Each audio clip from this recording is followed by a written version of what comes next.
दुनिया की तारीख के सबसे बड़े इवेंट्स में से एक है। मक्का को फतह करने के 2 साल पहले मुसलमानों और काफिरों के दरमियान एक एग्रीमेंट हुआ, सुलह हुदैबिया, जिसका एक पॉइंट ये था 10 साल तक मुसलमानों और मक्का वालों के दरमियान कोई लड़ाई नहीं होगी और अरब के सारे कबीलों के पास आज़ादी है, वो मुसलमानों और काफिरों में से किसी के साथ भी पार्टनरशिप कर सकते हैं। और अगर इन कबीलों में से भी अगर किसी ने एक दूसरे पर हमला किया तो सुलह हुदैबिया खत्म। बनु बकर और बनु खुजा एक दूसरे के बहुत पुराने दुश्मन कबीले थे। बनु बकर बहुत पावरफुल और इन्फ्लुएंशियल कबीला था। दोनों ने सोचा अब इन कमज़ोर मुसलमानों से क्या पार्टनरशिप करनी, तो उन्होंने उस टाइम सबसे ज़्यादा पावरफुल और रिच कबीले कुरैश के साथ पार्टनरशिप की। बनु खुजा के पास कोई और ऑप्शन नहीं था, तो उन्होंने मुसलमानों से पार्टनरशिप की।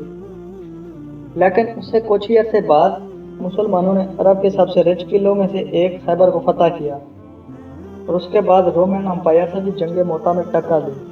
तो अब मुसलमानों के हालात बदल रहे थे और अब कुरैश एक कमज़ोर पार्टी बन चुकी थी। तो कुरैश हर टाइम इस कोशिश में रहते किसी न किसी तरह 10 साल तक लड़ाई ना करने की जो एग्रीमेंट हो वो ख़त्म ना हो। लेकिन कुरैश के पार्टनर बनु बकर ने पुरानी दुश्मनी की वजह से मुसलमानों के दोस्त बनु खुजा के काफ़ी लोगों को रात के अंधेरे में कत्ल कर दिया। बनु खुजा काफ़ी कमज़ोर थे, वो सीधा रसूलुल्लाह सल्लल्लाहु अलैहि वसल्लम की तरफ आए और उनसे मदद मांगी। मक्का वालों को जब इस बात का पता चला तो वो बहुत डर गए और उन्होंने फ़ौरन अबू सुफियान को मदीना भेजा। अबू सुफियान जैसे मदीना पहुंचा, वो सीधा अपनी बेटी उम्मे हबीबा के घर गया, जो उन्होंने अपने बाप और ख़ानदान के खिलाफ जाकर इस्लाम कबूल किया था। जैसे ही अबू सुफियान अपनी बेटी के घर दाखिल हुआ तो उनकी बेटी ने कारपेट हटा दी। तो अबू सुफियान ने पूछा, आर यू अंडरस्टैंड, ये कारपेट मेरे लायक नहीं है या मैं इस कारपेट के लायक नहीं हूँ। तो उसकी बेटी ने कहा, इस कारपेट पर रसूलुल्लाह सल्लल्लाहु अलैहि वसल्लम बैठते हैं और आप एक नापाक मुशरिक हैं। अबू सुफियान को इस बात पर बहुत गुस्सा आया। वो सीधा रसूलुल्लाह सल्लल्लाहु अलैहि वसल्लम के पास गया और उनसे भीख मांगी कि हमने सुलह हुदैबिया ख़त्म नहीं की। लेकिन रसूलुल्लाह सल्लल्लाहु अलैहि वसल्लम ने उसकी बात नहीं मानी। फिर वो अबू बकर रज़ी अल्लाह तआला अन्हु के पास गया, उनसे भीख मांगी। फिर उमर रज़ी अल्लाह तआला अन्हु, फिर अली रज़ी अल्लाह तआला अन्हु, सबके पास जाकर उन्होंने भीख मांगी, लेकिन किसी ने भी उनकी बात नहीं मानी। अबू सुफियान इसके बाद सीधा मक्का गया और सबको बताया कि अब हमें बचाने वाला कोई नहीं, सुलह हुदैबिया ख़त्म हो चुकी।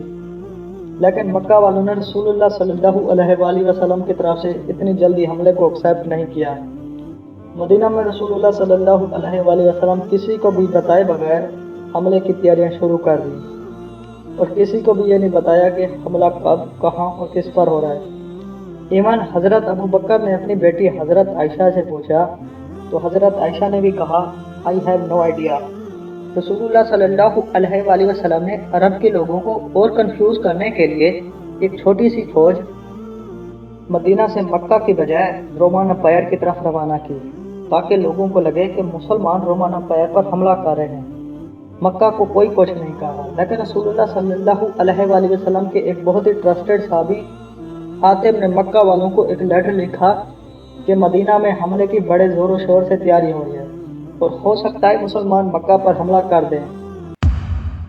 और ये खत उसने एक औरत को दिया ताकि वो सिर्फ मक्का तक पहुंचाए, लेकिन रसूलुल्लाह सल्लल्लाहु अलैहि वसल्लम को अल्लाह ताला की तरफ से पहले ही बता दिया गया। तो उन्होंने अली रज़ी अल्लाह तआला अन्हु को इस औरत को रोकने के लिए भेजा। हज़रत अली रज़ी अल्लाह तआला अन्हु ने उस औरत को रोक लिया और उससे कहा, लेटर। उस औरत ने कहा, लेटर? मेरे पास तो कोई लेटर नहीं। तो हज़रत अली ने कहा, ये रसूलुल्लाह सल्लल्लाहु अलैहि वसल्लम ने कहा है, तो ये अब हो नहीं सकता कि तुम्हारे पास लेटर ना हो। हज़रत उमर ने कहा, मैं इसका सर काट कर इधर फेंक देता हूँ। लेकिन उस सहाबी ने कहा, मैंने सिर्फ अपने बच्चों को बचाने के लिए ऐसा किया जो मक्का में रहते हैं। तो रसूलुल्लाह सल्लल्लाहु अलैहि वसल्लम ने सहाबी को माफ़ कर दिया। 5 ہجری کو مکہ سے مدینہ فتح کرنے کے لیے 10,000 کی فوج آئی، اور اب مدینہ سے مکہ کو فتح کرنے کے لیے 10,000 کی فوج روانہ ہوئی۔ رسول اللہ صلی اللہ علیہ وآلہ وسلم کے انٹیلیجنس کا نظام اتنا زبردست کہ مسلمان بالکل مکہ کے پاس پہنچ گئے اور مکہ والوں کو پتہ بھی نہیں چلا۔ تو رسول اللہ صلی اللہ علیہ وآلہ وسلم نے مکہ والوں کے دلوں میں خوف ڈالنے کے لیے مسلمانوں سے کہا، مکہ کے چاروں طرف کھانا پکانے کے لیے آگ لگاؤ۔ تو جیسے ہی رات ہوئی، مکہ والوں نے دیکھا کہ مکہ کے چاروں طرف آگ لگی ہوئی ہے، اس سے ان کے سارے حوصلے ٹوٹ گئے، اور آخرکار مکہ کے سردار ابو سفیان نے بھی ہار مان لی۔ اور اسی رات رسول اللہ صلی اللہ علیہ وآلہ وسلم کے پاس گیا، تو رسول اللہ صلی اللہ علیہ وآلہ وسلم نے ابو سفیان سے کہا کہ ابھی بھی وقت نہیں ہے کہ تم جان لو میں اللہ کا رسول ہوں۔ تو ابو سفیان نے کہا، میرے دل میں ابھی بھی شک ہے، لیکن انہوں نے اسلام قبول کیا۔ تو رسول اللہ صلی اللہ علیہ وآلہ وسلم نے آرڈر دیا کہ ابو سفیان کو ایک اونچی جگہ پر کھڑا کیا جائے تاکہ وہ مسلمانوں کو فل پاور کے ساتھ مکہ فتح کرتا دیکھ سکے۔ ابو سفیان نے کہا، اب ہمارے بھائی کو مکہ فتح کرنے سے کوئی بھی نہیں روک سکتا۔ کچھ لوگوں نے لڑائی کی کوشش کی، لیکن حضرت خالد بن ولید نے رسول اللہ صلی اللہ علیہ وآلہ وسلم مکہ میں داخل ہوئے تو کعبہ کا دروازہ بند تھا، تو انہوں نے حضرت علی رضی اللہ عنہ کو عثمان بن طلحہ کے پاس بھیجا، کیونکہ کعبہ کی چابی بہت عرصہ سے عثمان بن طلحہ کے پاس تھی۔ حضرت علی نے ان سے چابی کا پوچھا تو انہوں نے انکار کر دیا۔ حضرت علی نے ان سے زبردستی چابی چھین لی۔ رسول اللہ صلی اللہ علیہ وآلہ وسلم جب کعبہ داخل ہوئے تو رسول اللہ صلی اللہ علیہ وآلہ وسلم کو اللہ تعالیٰ کی طرف سے وحی ہوئی کہ کعبہ کی چابی واپس اسی کافر عثمان بن طلحہ کو دی جائے۔ تو حضرت علی رضی اللہ تعالیٰ عنہ نے جا کر ان سے معافی مانگی اور چابی ان کو واپس کر دی، اور وہ مسلمان ہو گیا۔ رسول اللہ صلی اللہ علیہ وآلہ وسلم نے کہا، یہ چابی قیامت تک تمہارے اور تمہاری اولاد کے پاس رہے گی۔ رسول اللہ صلی اللہ علیہ وآلہ وسلم نے کعبہ کے اندر 160 اور مکہ کو ایک ہولی سٹی قرار دیا۔